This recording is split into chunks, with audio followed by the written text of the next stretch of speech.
પેરેન્ટ્સની આંખો ઉગાડતો એક કિસ્સો તમારી સામે વર્ણવવો છે. અંદાજે 48 વર્ષની મહિલા ધુઆ ફુઆ થઈને આવે છે અને તાડુકવા માંડે છે કે મારા અંશુનું એલસી આપી દો. સ્કૂલ યુનિફોર્મમાં આવેલા અંશને જોઈને પ્રિન્સિપાલને પણ આશ્ચર્ય થયું, છઠ્ઠા ધોરણના વર્ગ શિક્ષકને અને આખી સ્કૂલને, કારણ કે આ બાળકને છેલ્લા 6 મહિનાથી તેમને એક પણ વાર શાળાએ જોયો જ નહોતો. આ કિસ્સો આજના બીજી માતા પિતા માટે આંખ ખોલનારો છે.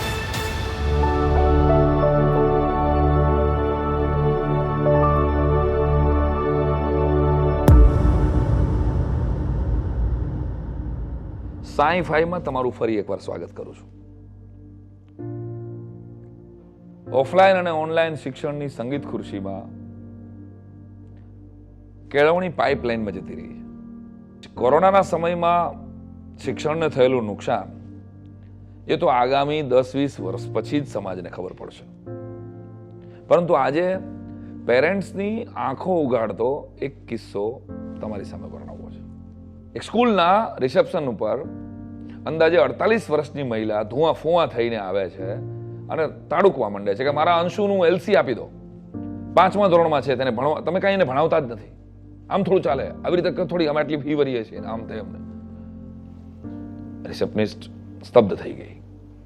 જી મેડમ, આપ એલસી માટે ફોર્મ ભરી દો, સર્ટી નીકળી જશે. રિસેપ્શનિસ્ટે સહેજ પણ પિત્તો ગુમાવ્યા વગર મગજ ઉપર બરફની પાટ રાખીને જવાબ આપ્યો. રિસેપ્શન પર બેઠેલી મહિલાએ એલસી નું ફોર્મ ઓફિસમાં આપ્યું. ફોર્મ આપતા વેત તો 10 મિનિટમાં એ સ્કૂલમાં વહીવટી ભૂકંપ આવી ગયો. હેડ ક્લાર્કે સ્કૂલનો ERP સોફ્ટવેર ચેક કર્યો તો તેમાં અંશનું નામ જ નહોતું. ત્યારબાદ જનરલ રજિસ્ટર ચેક કર્યું તો તેમાં પણ અંશનું નામ નહોતું. બોલો, હેડ ક્લાર્કનું ગળું સુકાવા લાગ્યું. નક્કી ફીની રિસિપ્ટ બનાવનારે આ વિદ્યાર્થીના નામની એન્ટ્રી જ નહીં પાડી હોય. આખો મામલો પ્રિન્સિપાલ પાસે પહોંચ્યો. પ્રિન્સિપાલે છઠ્ઠા ધોરણના હાજરી પત્રક ચેક કરાવ્યા તો તેમાં પણ અંશનું નામ નહોતું. અંશના મમ્મી મધ્યમ વર્ગની કોઈ સામાન્ય મહિલા દેખાતી હતી, કઈ સાવ ગાંડી ગેલી બાઈ નહોતી લાગતી. સ્કૂલ મેનેજમેન્ટને લાગ્યું કે અંશની એલસીની એન્ટ્રી બાબતે કંઈક બહુ મોટો લોચો થઈ ગયો છે. વાલી ખોટા તો નથી લાગતા. પ્રિન્સિપાલની ઓફિસમાં રજિસ્ટર ફેંદાવા લાગ્યા. 15 મિનિટ સુધી એક મેગા હાઈ વોલ્ટેજ ડ્રામા ચાલ્યો. આ અંશ આપણી સ્કૂલમાં આવ્યો જ ના હોય તો આ બેન થોડા કઈ આપણી સ્કૂલમાં કઈ એલસી લેવા આવે. પ્રિન્સિપાલે હિંમત રાખી અને અંશની મમ્મીને ચેમ્બરમાં બોલાવ્યા અને પૂછ્યું કે બેન, તમારો અંશ કેટલા સમયથી આ શાળામાં ભણે છે? છેલ્લા 6 મહિનાથી. મમ્મીએ જવાબ આપ્યો, અત્યારે તમે અંશને શાળાએ બોલાવી શકો? પ્રિન્સિપાલે ઓળખ પરેડનો એસિડ ટેસ્ટ વિચારીને કહ્યું. સારું કહેતા અંશના મમ્મીએ ગુસ્સામાં ફોન કરીને પાડોશી મહિલા સાથે અંશને શાળાએ બોલાવ્યો. સ્કૂલ યુનિફોર્મમાં આવેલા અંશને જોઈને પ્રિન્સિપાલને પણ આશ્ચર્ય થયું, છઠ્ઠા ધોરણના વર્ગ શિક્ષકને અને આખી સ્કૂલને, કારણ કે આ બાળકને છેલ્લા 6 મહિનાથી તેમને એક પણ વાર શાળાએ જોયો જ નહોતો. પ્રિન્સિપાલે બાળકના માથે હાથ મૂકીને પૂછ્યું કે બેટા અંશ, તારા ક્લાસ ટીચર કોણ છે? પ્રિન્સિપાલે આટલું પૂછ્યું નહીં ભેગો અંશ સ્તબ્ધ થઈ ગયો. તરત જ પ્રિન્સિપાલે બીજો સવાલ પૂછ્યો કે તું ઓનલાઈન ક્લાસ કોના મોબાઈલમાંથી ભણે છે? બીજા જવાબ માટે પણ અંશે મૌન સેવ્યું. ત્યાં તો મમ્મી ખીજાણા. પેલા બેન કે તમે મારા અંશનું એલસી આપી દો, મારે અહીં ભણાવવો જ નથી, શા માટે આવા બધા સવાલો પૂછો છો? અંશના મમ્મી સમસમીને બોલ્યા. એટલે હેડ ક્લાર્કે વચ્ચે સવાલ પૂછ્યો કે બેન, તમે છેલ્લી ફીની રસીદ ભરી હશે, ઈ છે તમારી પાસે? એ તો મારો મોટો દીકરો કોલેજમાં ભણે છે, એ ભરી ગયો હતો, એની પાસે રસીદ હશે? મમ્મીએ છણકો કર્યો. આટલા સવાલના જવાબ સાંભળી અંશની આંખોમાં દળ દળ આંસુ વહેતા થયા. તેને રડતા રડતા કહ્યું કે મમ્મી, મોટા ભાઈ એટલે કે વિનાયકભાઈ મને રોજ ચોકલેટ આપવાની શરતે એક વાત કરી છે. શું? મોટા ભાઈ મને રોજ સ્કૂલને બદલે છેલ્લા 6 મહિનાથી ઘરેથી નીકળે છે અને રોજ બગીચે મૂકી જાય છે.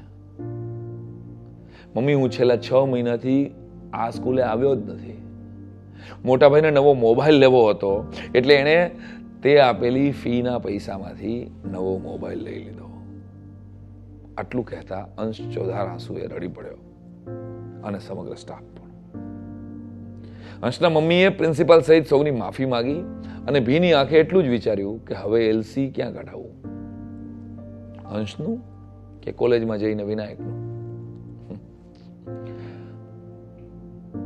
આ કિસ્સો આજના બીજી માતા પિતા માટે આંખ ખોલનારો છે. ગાંધીજી કહેતા કે બાળક માગે તે નહીં, તેને ખપ હોય ને તે આપો. ઘણા સુખી માતા પિતા બાળક માટે સાક્ષાત કલ્પવૃક્ષની જેમ સ્ટેન્ડ બાય રહે. મારું સંતાન જે માગે એ તરત જ એને આપી દો. યાર, મને તો મારા બાળપણમાં આ નહોતું મળ્યું ને તે નહોતું મળ્યું ને ફલાણું નથી મળ્યું, હવે મારું બાળક છે ને એને મોજથી ભોગવવું જોઈએ.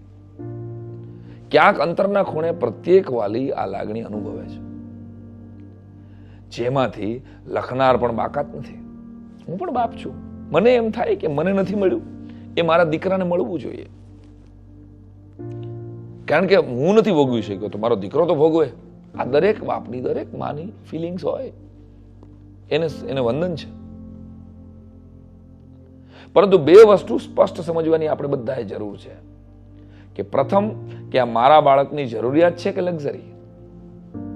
ખાલી કોઈ પણ બાળક તમારી પાસે કંઈ પણ વસ્તુ માગે કે બાળકને કંઈ પણ આપતા પહેલા તમારી જાતને, પેરેન્ટ્સે એક સવાલ પૂછવો જોઈએ કે આ મારા બાળકની જરૂરિયાત છે, નીડ છે કે લક્ઝરી.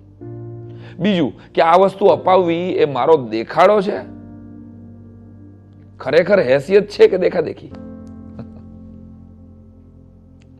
બાળકની કોઈ પણ જીદ પૂરી કરતા પહેલા જો પ્રત્યેક માતા પિતા પોતાની જાતને આ બે સવાલ પૂછી લે તો કદાચ તેઓ ઘણા ક્લિયર થઈ જશે. બાળકની જરૂરિયાત પૂરી કરો, પણ લક્ઝરી માટે બાળકને થોડી રાહ જોવડાવો. આપો, હું એમ નથી કહેતો કે આજના મા બાપ જે લક્ઝરી લાઈફ પોતે જ જીવે છે, એની પાસે 1.5 લાખનો ફોન હોય એટલે છોકરો માગે એટલે તરત જ આપી દે. એ પોતે બાઇક અને કાર ચલાવે છે એટલે છોકરો 15,000ની સાયકલ માગે એટલે તરત જ આપી દે. પણ થોડીક રાહ જોવડાવો. નાનકડી પ્રાર્થના. સમય જતા લક્ઝરી પણ આપો, પરંતુ થોડી શરતોને આધીન કરી શકો તો બાળકને આગળ જતા સહાયક નીવડશે. આખા કિસ્સામાં વિનાયકને કોઈ પણ ભોગે સ્માર્ટફોન લેવો હતો એટલે તેને તેના નાના ભાઈની કારકિર્દી સાથે ચેડા કર્યા. આવા વિનાયક તો દિવસે ને દિવસે વધી રહ્યા છે. નવી પેઢીના બાળકો સ્વાભાવિક રીતે માતા પિતા કરતા વધુ શાર્પ છે. એક આખી જનરેશનને હિસ્ટ્રી બનાવવામાં નહીં, હિસ્ટ્રી ડિલીટ કરવામાં જ રસ છે, જો સમજાય તો. ક્યારેક મને એવું થાય છે કે રાહ જોયા વગર કે થોડી પણ તડપ વગર આપણને જે સરળતાથી પ્રાપ્ત થઈ જાય છે તેની કિંમત શૂન્ય થઈ જાય છે. પાડોશમાં એક મધ્યમ વર્ગના વડીલે જિંદગીમાં પહેલીવાર સ્વિફ્ટ ડિઝાયર કાર લોન પર ખરીદી. પતિ પત્ની આજીવન હોન્ડા પર ઘૂમ્યા હતા, જેથી તે ખૂબ ખુશ હતા. પરંતુ 12 વર્ષના દીકરાને બહુ કઈ આનંદ નહોતો, કારણ કે એટલું જ કે શેરીમાં બીજા એક અંકલને ઘરે ઓડી કાર છે અને આ બાળક સતત એવી લઘુતા ગ્રંથિથી પીડાતો હતો કે આપણી પાસે તો નાનકડી સ્વિફ્ટ છે. પાડોશીના નાતે કાઉન્સિલિંગની જવાબદારી જ્યારે મારી શિરે આવી ત્યારે મેં એટલું જ સમજાવ્યું કે બેટા, કોઈના મહેલ જોઈને આપણે આપણી ઝૂંપડી બાળી થોડી ન ખાય. ઓડીવાળા અંકલ તેની હેસિયત પ્રમાણે જીવે છે, પણ તારા પપ્પાના પરસેવાથી ખરીદાયેલી આ સ્વિફ્ટ કાર અંકલની ઓડી કરતા વધુ મૂલ્યવાન છે. આવું વાતાવરણ આજ ઘણા ઘરમાં છે. કેટલાક માતા પિતા તો પોતાના સાચા આર્થિક અર્થતંત્ર કે ભીંસનો બાળકને ખ્યાલ જ નથી આવવા દેતા, જેથી બાળક તો સદાય ખયાલી દુનિયામાં રચ્યો પચ્યો રહે છે કે પપ્પા પાસે તો ગાડી છે. પપ્પા પાસે ગાડી છે તેના ગૌરવ કરતા બીજાના પપ્પા કરતા નબળી ગાડી છે, આ ખ્યાલ બાળક માટે જોખમી છે. ક્યાંક આમાં માતા પિતાનો પણ વાંક છે. તમારા બાળકને તમારા પરસેવાની કદર કરાવો. મેં ગળા ફાડીને ડાયરામાં પણ કહ્યું છે. જે સંતાનોને એના માતા પિતાની કદર નહીં હોય ને પરસેવાની કદર નહીં હોય ને એની દુનિયા ક્યારેય કદર નહીં કરે. ઘરમાં એસી હોવા છતાં મહિનામાં એકાદ વાર તમે અને તમારું બાળક બંને પંખા નીચે રાત ન કાઢી શકો, જસ્ટ ફોર ટ્રાયલ. તમે જ તમારા બાળકની તમામ વ્યવસ્થા કરી આપશો તો પછી તેની જિંદગીમાં દોસ્તો યાદ રાખજો, અવ્યવસ્થા સિવાય બીજું કશું બાકી નહીં રહે. વિનાયક જેવા યુવકોની સંખ્યા વધારવી ન હોય તો માતા પિતાઓ જાગજો. બાકી તો કોણ કોનું માને છે આજે. આવો જ એક કિસ્સો આવતા વાઈફાઈ નહીં સાઈફાઈ આવે તો વિચારજો. ક્યારેક તો મને એમ લાગે છે કે ઇન્ટરનેશનલ આવન જાવનની એક મોટી સંગીત ખુરશીની ગેમ ચાલી રહી છે. વિદેશ જાઓ એટલે સુખના સ્વિમિંગ પુલમાં સીધા ધુબકા દેવાના છે. આવા વેમમાં કોઈ ન રહે. કેટલીક યુવતીઓને વ્યક્તિ સાથે નહીં, ગ્રીન કાર્ડ સાથે પરણવું. ઘણાએ પોતાની દીકરીને 15 વર્ષથી જોઈ જ નથી. પત્નીને માત્ર ફોન પર જ મળ્યો છે. માતા કે પિતાની અંતિમ ક્રિયામાં પણ એ વતન પરત આવી નથી શક્યો. પંખી રોજ સવારે પોતાનો માળો અને બચ્ચાને મૂકીને ચણવા જાય ને ત્યારે એ દૂર દેશાવરની વિદેશ યાત્રાઓ જ કરે છે, પરંતુ એ સાંજે પોતાના માળામાં પરત આવી જાય છે.